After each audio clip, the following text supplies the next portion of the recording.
인생은 결국 마음의 문제다라고 할 수가 있습니다.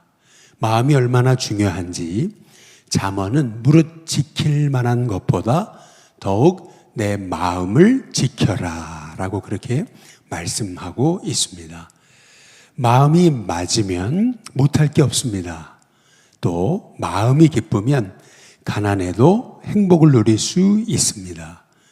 마음이 다치면 무슨 좋은 말을 해도 들리지가 않는 거죠. 그래서 지혜로움이란 뭘까? 이게 마음을 만지는 지혜다라고 하는 것을 알 수가 있습니다. 그래서 잠언에 보니까 17장 3절에 도가니는 은을 풀무는 금을 연단하거니와 여호와는 마음을 연단하신다라고 이렇게 말씀하고 있습니다. 하나님은 우리 인생의 마음을 연단하셔서 실은 하나님의 복으로 채우시려고 우리의 마음을 연단하시는 거죠. 그래서 우리는 우리의 마음이 하나님이 일하시는 통로가 되도록 하나님 앞에 기도해야 되는 것입니다. 우리의 마음이 하나님이 일하시는 통로가 된다는 것이 왜 이렇게 중요한지 로마서 5장 5절에 보면 소망이 우리를 부끄럽게 하지 아니함은 우리에게 주신 성령으로 말미암아 하나님의 사랑이 우리의 마음에 부은 바 됨이니 이렇게 말씀하고 있습니다. 하나님의 사랑이 어디에 부어지는 거냐면 우리의 마음판에 부어지는 거죠. 따라서 우리의 마음이 하나님의 음성을 듣고 또 하나님의 뜻을 깨닫고 또 우리의 마음이 하나님이 일하시는 통로가 된다는 것, 이건 너무나 소중한 것입니다. 저와 여러분의 마음이 하나님이 일하시는 통로가 될 수 있기를 주님의 이름으로 축복합니다.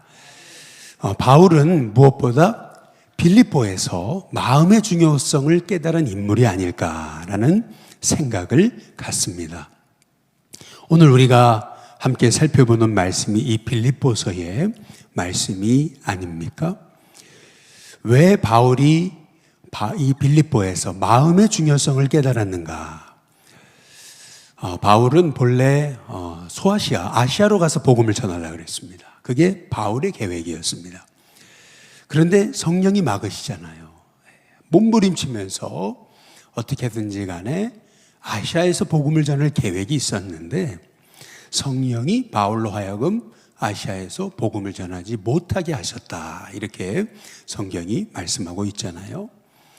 하나님이 환상을 주셔가지고 바울로 하여금 뜻하지 않게 저 유럽으로 방향을 돌리게 하시는 그런 놀라운 인도를 받게 되죠. 그래서 육지가 아닌 배를 타고 드디어 이 유럽의 첫 관문인 마케도냐의 땅 빌립보에 이르게 됐던 것입니다.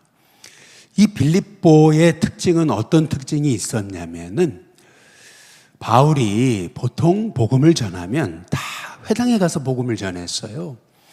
늘 안식일이 찾아오면 회당에 가서 말씀을 읽고 그리고 이렇게 강론을 할 수 있는 기회에 바울이 손을 들고 말씀을 전했던 거예요. 그런데 빌립보에를 갔더니 회당이 없습니다.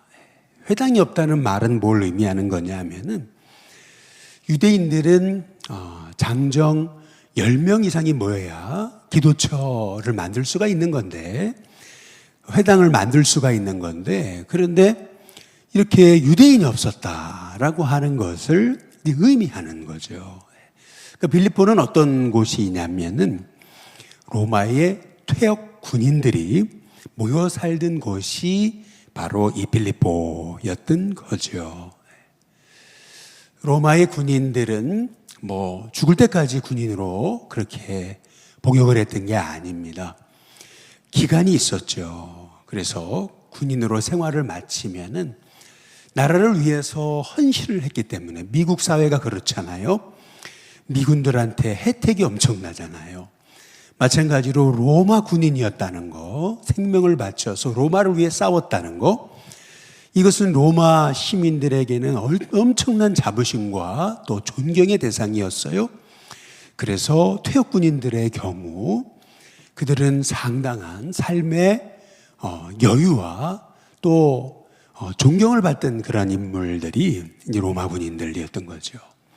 그들이 이렇게 모여서 도시를 이루기 시작했던 곳, 그곳이 마케도냐의 땅 빌립보였던 것을 이제 볼 수가 이제 있습니다. 바울은 성령의 인도로 지금 빌립보로 왔어요. 그런데 뭐 빌립보에 와서 복음을 전할 생각을 했던 게 아니잖아요. 그러다 보니까 바울은 어떻게 복음을 전해야 될지, 누구를 만나야 될지 이제 몰랐던 거죠. 뭐 아는 사람이 있었겠습니까? 또 그곳에 삶의 여건이나 지리 상황이 그에게 환히 들어오는 것도 아니었겠죠. 마침 딱 안식일이 다가왔어요.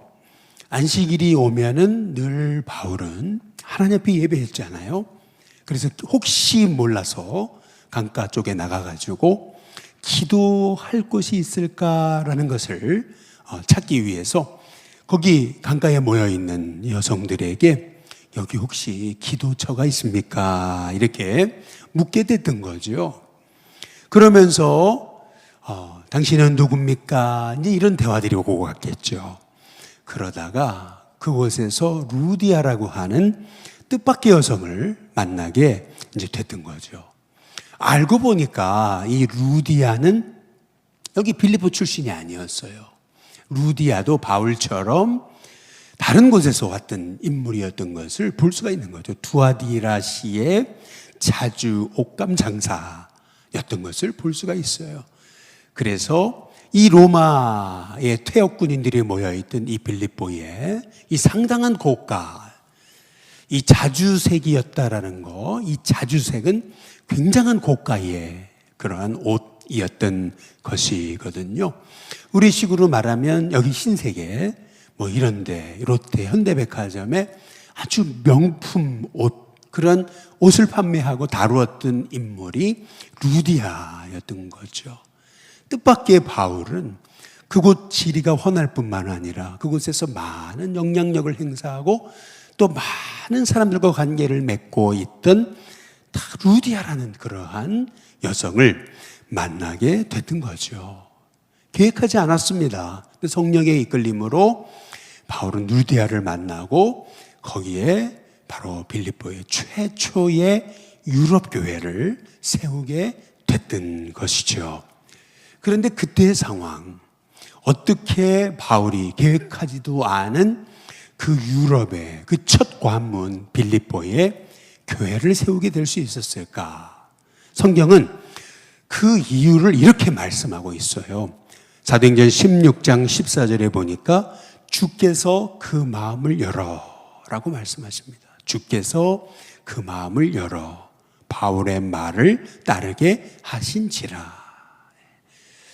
바울이 루디아를 어떻게 설득해 보려고 바울이 루디아의 마음을 열은 게 아니고 주께서 성령이 바로 루디아의 마음을 활짝 열어주시니까, 그러니까 루디아는 바울이 전하는 무슨 말씀이든지 아주 진공청소기처럼 그 생명의 말씀을 막 빨아들이기 시작했다라고 하는 것을 알 수가 있던 거죠. 이게 빌립보 선교의 시작이고 이게 교회가 세워진 시작이고 이것이 생각지 못한 동역자를 만나게 됐던 출발점이었던 것을 볼 수가 있는 거죠. 그래서 바울은 이 빌립보에서 이 마음의 중요성, 성령이 마음을 만지시고 또 마음의 세일을 행하시는 그 중요성을 누구보다도 더 깨달았던 것을 우리가 알 수가 있어요. 그래서 오늘 빌립보서 2장에 보면은 1절에 그러므로 그리스도 안에서 무슨 권면이 있거든 이렇게 얘기하고 있는 겁니다. 혹시 무슨 사랑의 위로 혹은 성령의 교제 또 긍휼이나 자비가 있거든. 바울은 무슨 권면이나 무슨 위로를 내가 해야 된다면 내가 꼭 이 말씀을 여러분께 드려야 되겠습니다. 이제 바울이 그렇게 얘기하고 있는 거죠. 여기서 그리스도 안에 무슨 권면, 사랑의 무슨 위로, 성령의 무슨 교제, 긍휼, 자비. 여러분, 이것이 의미하는 것은 뭐냐면은 바울이 지금 이 말하고자 하는 다음 구절부터 있는 말씀이 정말 하나님이 이 빌립보 교회를 향한 그러한 하나님의 간절한 권면이다. 이제 이렇게 바울이 말하고 있는 거죠. 그렇다면 그리스도 안에 있는 무슨 권면, 그것이 무엇이겠습니까? 2절에 보면은 이렇게 말씀하고 있죠. 마음을 같이 하여 같은 사랑을 가지고 뜻을 합하여 한 마음을 품어라고 이렇게 말씀하고 있습니다. 바울이 지금 빌립보 성도들을 권면하면서 바울이 얘기하고 있는 그런 성령의 권면, 위로의 핵심은 뭐냐 하면은 결국 마음입니다. 마음. 바울이 말하고 있는 첫 번째, 그것은 뭐냐 하면은 한 마음을 품어라 라고 하는 겁니다. 마음을 같이 해라. 같은 사랑을 가지고 뜻을 합해라. 그래서 한 마음을 품어라. 결국에는 교회가, 성도가 하나님의 일을 하는 공동체가 주님의 뜻을 이루어가는 사람들이 가장 먼저 필요한 것이 있다면 그것은 한 마음이다 라고 말하고 있는 거죠. 우리 본당 오늘 이렇게 새벽을 우리가 밝히기 위해서 LED 불을 켜놨어요. 굉장히 밝아요. 그 가까이 눈을 대면 눈을 뜰 수 없을 정도로. 그리고 이 빛이 밝습니다. 그러나 아무리 빛이 밝아도 빛이 흩어지면은 불을 일으킬 수가 없습니다. 근데 반면에 돋보기를 가지고 빛을 한 군데로 모으면은 불을 일으킬 수가 있는 거죠. 마찬가지예요. 바울은 주님의 몸된 교회, 이 교회의 힘은 어딨냐? 거기 어디 있냐면 마음을 같이 해서 같은 사랑을 가지고 뜻을 합해서 한 마음을 품는 거다. 이것이 바울이 먼저 사도 바울이 이 빌립보 교회 성도들에게 말하고 있는 그리스도 안에 있는 무슨 권면, 사랑, 위로, 교제, 긍휼, 자비다라고 말하고 있는 거죠. 그리고 두 번째 3절에 보시면은 여기도 한번 잘 보시면 아무 일에든지 다툼이나 허용으로 하지 말고 오직 겸손한 마음으로라고 말하고 있어요. 바울이 첫 번째로 얘기하는 것은 한 마음, 두 번째는 뭐냐면 겸손한 마음. 그러면 그 겸손한 마음이란 뭔가라고 했을 때 자기보다 남을 더 낮게 여겨야 된다. 남을 더 귀히 여겨야 된다. 뿐만 아니라 각각 자기 일을 돌볼 뿐만 아니라 맡겨진 일, 자기 일을 돌보는 거 굉장히 중요하죠. 그러나 또한 각각 다른 사람의 일을 돌보아 나의 기쁨을 충만하게 하라라고 말하고 있습니다. 결국 한 마음이 되려면 절대적으로 필요한 게 뭘까? 그것은 겸손한 마음이라는 거죠. 높아진 마음, 교만한 마음을 가지고서는 절대 공동체가 하나가 될 수 없다. 그 하나됨이 교회의 힘인데, 그런데 그 하나됨의 비결은 어디 있는 거냐면은 겸손한 마음에 있다. 근데 그 겸손한 마음이 뭐냐면 남을 나보다 더 낮게 여기고, 그리고 자기 일을 돌볼 뿐만 아니라 남의 일을 돌볼 때, 그럴 때 결국 공동체가 한 마음이 되어진다라고 말하고 있는 것이죠. 요즘 이렇게 눈이 오잖아요. 그러면은요, 우리 목회자들이 눈을 쓸어요. 그런데 가끔 생각나는 분이 있어요. 가끔 눈 쓰려 보면 그렇지, 그랬었지라는 생각이 드는 사람이 있어요.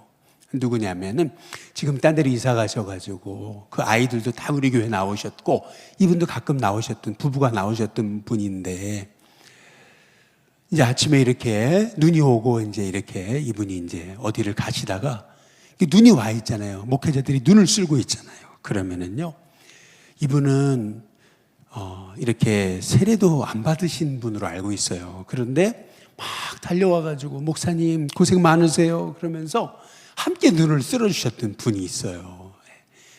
야, 제가 이렇게 그분이 가끔 이렇게 생각이 나요.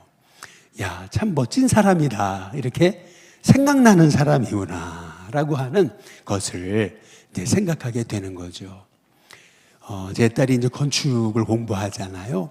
그러다 보니까 며칠 밤을 새거든요. 그래서 이제 뭐 예를 들어 설계 도면을 그려요. 근데 교수님이 아니 갑자기 그 벽에다가 다 붙여놔야 된다, 안 그러면 점수를 깎겠다, 이제 이렇게 되던 거예요. 밤새 잠을 못 자고 잠깐 잠을 잘라라는데 교수님이 그 연락을 해 오셔서 다시 학교로 가가지고 그래가지고 이제 그 설계도면을 붙이기 위해서 그렇게 그냥 비몽사몽간에 딱 갔는데 이미 설계도면이 벽에 붙여 있더라는 거죠. 이게 왜 이렇게 됐나 이렇게 봤더니 친구들이, 먼저 온 친구들이 혹시 못 올까 봐서 붙여준 거예요. 그러니까 그 모습을 보니까 마음이 그냥 갑자기 이렇게 감동이 되더라는 거예요. 너무 고맙고, 같이 경쟁자잖아요. 같이 밤샜잖아요. 같이 며칠 밤을 못 잤잖아요. 그런데 친구들이 그렇게 자기 일만 돌볼 것이 아니라 남의 일을 돌봐줄 때, 그때 그 공동체가 진짜 주님의 사랑으로 충만한, 그래서 바울이 빌립보 2장 4절에 이렇게 하는 거죠. 나의 기쁨을 충만하게 하라. 이것이 주님의 교회 공동체, 그리스도의 몸이 세워가진 비결이다, 이렇게 말하고 있는 거죠. 그런데 무엇보다도 세 번째, 우리가 품어야 될 마음, 그것은 뭐냐면은 우리 5절에 같이 한번 읽어보겠습니다. 같이 있습니다. 시작. 너희 안에 이 마음을 품으라. 곧 그리스도 예수의 마음이니. 우리가 품어야 될 세 번째 마음, 첫 번째 한 마음, 두 번째 겸손한 마음, 세 번째 그리스도 예수의 마음이다. 그렇다면 그리스도 예수의 마음은 무엇일까?